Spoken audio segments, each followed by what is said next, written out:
So that rising investor confidence. So what happens when people know there's global movement to a new market? It creates inertia and sort of a self-fulfilling prophecy about an inclining market, just like a negative reaction, perhaps the BP oil spill. Remember that? That was a self-fulfilling prophecy about a negative reaction. So confidence comes into play, which is kind of how we started our thesis here. So when things are not confident or clear, then people will either freeze or they go to one of those two directions. They see opportunity or they have panic, okay?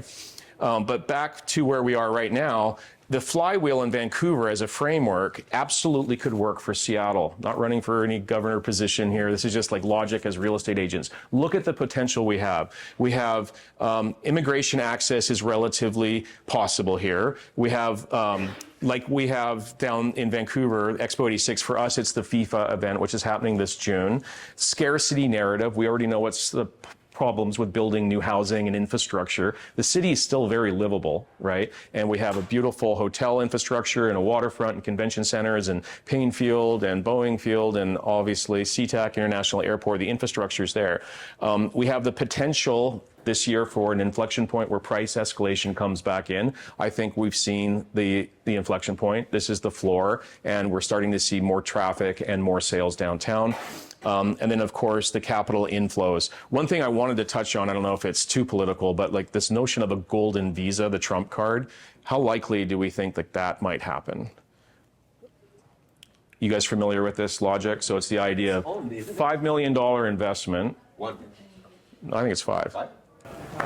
Five? You raised it. It's five. You raised it. Five. But it's an idea that hasn't cleared through Congress and other opinion leaders, right?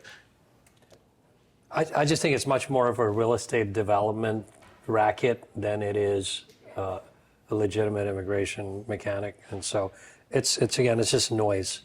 It's not going to cause any real estate. That'd be noise. That's how these new companies are. No, the effect it has on real estate is noise. Okay. It's not going to give us any benefit. Some people may get it and invest in a project, which will most likely go under kind of thing, you know? So EB5 was the same thing. It was a racket. Yeah, well, EB5 was a racket. Exactly. We developed that racket right here locally. Oh, 100%, yeah. No, and that's what I mean. It doesn't affect us as civilians and people. It's just something that plays in bubbles, and so it's noise. I call it noise. It's not, is it going to affect our day-to-day life like AI or a new TikTok hiring a bunch of people in Bellevue? No.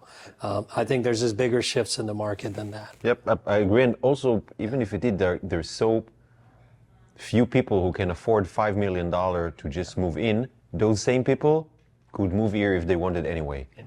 You can open a company and then you get the... So I think it's more of the marketing around it than anything concrete.